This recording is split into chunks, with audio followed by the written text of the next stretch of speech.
If you feel like there's never enough time, it's not because you're bad at managing time. It's because you're making too many decisions all day long. In this video, I'm going to show you exactly how to reduce that decision fatigue so you can get your time and your energy back starting today. Decision fatigue is a real thing, and it is very, very common for women like you and I. Solo boss moms, moms who are raising our children by ourselves. We're also the CEOs of or owners of our own businesses. And there are literally dozens, maybe hundreds of decisions, even micro decisions that need to be made on a daily basis. And it gets to be so much that we sort of fall into this analysis paralysis or this decision overload. So one of the things we need to do is to move ourselves back out of fight or flight mode, learn how to reset our nervous systems, and learn how to plan for the number of decisions we're going to need to make in any given day. I mean, let's face it, we're making decisions about our kids, about their education, about our households, about the business that we own and run, about our employees. It is so much. It's so much to carry. And before I go a step further, I just want to affirm you in that. I just want to reach out and give you a virtual hug. You're doing so much. It's not for the faint of heart. There's something very specific and significant about you and about who you are and the gifts and talents that you have that are allowing you the capacity to do this. But I know it's not easy. So I want to help provide a little bit of relief. I'm a solo mom of 4, one with special needs. I still care for my beautiful earth angel, but I have a successful business I started about 8 years ago that has scaled and has provided my family and I the freedom to do the things we're called to do the things we know we need to and want to do. And my goal is to really create something generational for my kids. And maybe that's your goal too. So I want to help you with it. So first things first, then, every day we need to look at things strategically. So before your head hits the pillow, you're going to decide the 3 top things that you are going to accomplish tomorrow. Not everything, not 10 things, not 25 things, just 3 things. And we do this so that when you wake up in the morning, you're not laying in bed thinking, where do I even start this day? Okay, you already know exactly where you're going to start the day and with the top 3 things that you're going to start with for that day. So this could be sending an invoice, returning a phone call, sending an email, finishing one task that you know needs to be completed. And when it is completed, it will make you feel so much better. It'll start offloading some of the stress from your nervous system. That way, we don't start our day with decisions, we start our day with direction. That's the point here. Anything outside of those 3 things are optional, and you need to see them and treat them as optional. They're not urgent. So that's what you have written down. That's what's in your daily planner. I want to create a side note here because I want to make sure that I say something that's really important that I believe in as a lifestyle indicator that I think should be non-negotiable. And these are having a morning routine. Hear me out on this. Again, I raised 4 children and one with special needs, autism.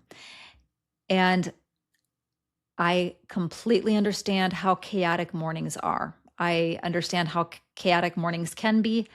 I am decades into this, and my mornings, they're not chaotic, but the first several things I do in my morning have nothing to do with me. So I am asking you to set aside and create morning rituals if you don't have them already, even if they have to be the 3rd or 4th thing that you do for the day. Let me give you an example from my own life.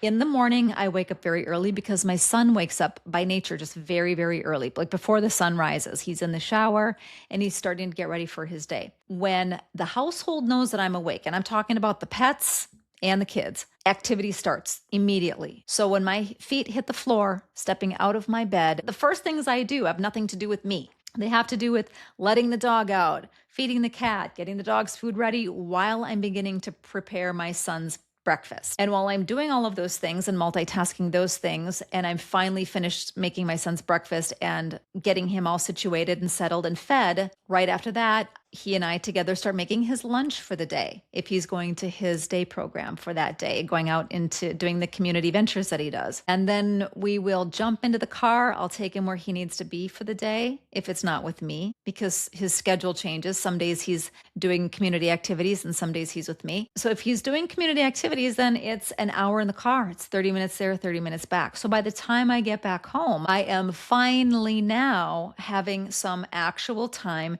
to do the things that I think set every person's day. And I'm going to recommend that you create some type of morning ritual for yourself. Again, even if it has to be the third thing that you do after you drop the kids off at the school bus or after you log on and do your first web call for the morning for your company, there is something so healing and refreshing and resetting about a morning meditation or prayer. So I pray in the mornings and I have a morning meditation and I have a reading that I do every day. It doesn't take long, but it sets my mindset. It sets the framework for the rest of the day. So I get those into my morning, even though they're not necessarily the first or second or third things that I do. I get them in the morning as early as I possibly can. It builds a synergy for your day. It allows for some productivity, and you've already accomplished a couple of things first thing in the morning. So it's building into that early morning productivity. Because one of the things as solo moms that we feel is we feel that so much is out of our own control. We feel as though we're at the mercy of like the tyranny of the urgent all the time, right? This is exactly where most women I talk to are. They're not lazy. They're overloaded. They're trying to carry everything in their head. They're trying to carry everything all the time. This is the exact kind of structure I teach inside Solo Boss Mom. There are things that are in our control, and then there are things that are not. So the things that we know are inside of our paradigm of control, inside of our umbrella of control, let's be specific and intentional about them. And having a morning ritual and setting those 3 most important things to do for the day in the morning is a way to set the day for success from the very beginning. This next step is where things really start to open up. Most of your exhaustion isn't from big decisions. It's from the tiny little decisions that we make all day long. Things like, what are we going to eat? What's for dinner? What are we going to wear? When are we working? When are we going to be responding and sending our emails? When are we going to call the school about this situation with one of our kids? You're deciding these things over and over again. So how do we handle this? We remove them. Here are the examples. The night before, when I'm getting ready for bed, doing my nightly, face washing and the whole thing, I set the clothes I'm going to wear out over my bathtub for the very next day. Why do I do this? So that when I get up in the morning, I don't have to decide and figure out and go through my closet, what am I going to wear? It's done for me. It's one less decision to make.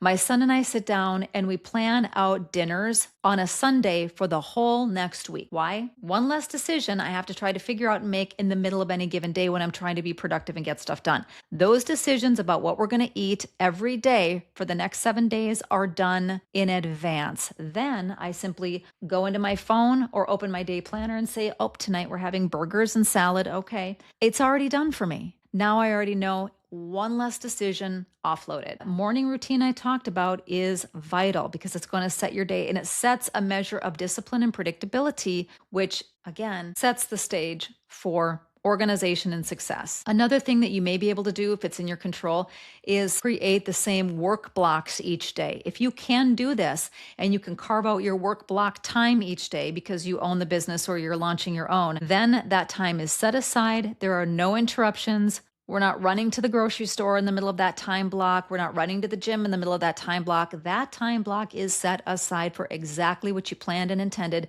and that is your work block, your high productivity time. Next, I'll recommend an administrative time daily. If it's answering calls, answering emails, if you can block those out, even do it twice a day, mid-morning and late afternoon.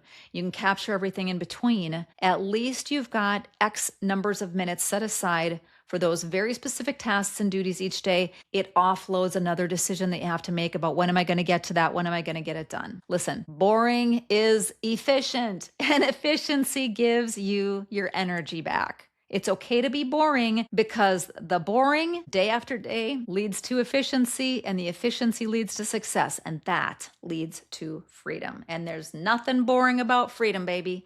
Nothing boring at all. So the bottom line is you don't need more variety right now. You need more stability. You need frameworks so you don't have to think. You need less to think about that are predetermined for you, and you're going to predetermine them the night before or the week prior. Meals week prior, blocks week prior. Easy. Instead of trying to decide everything in the moment, you're deciding once and you're following it. And remember, you can rule some of these things out of all the things that you have to do for the day. The framework for ruling things out or putting them further down on the list of priorities are: if it doesn't move income or stability, it's a no. If it can wait, it waits. If I already said no, it's still no. If it disrupts my top 3, it doesn't happen today. This type of structure removes pressure, and pressure is what is causing you to feel drained and overwhelmed. So just to bring this all together, you're going to decide your 3 most important things the night before for the next day, remove the small repeated decisions, and create rules so you don't have to keep thinking all day.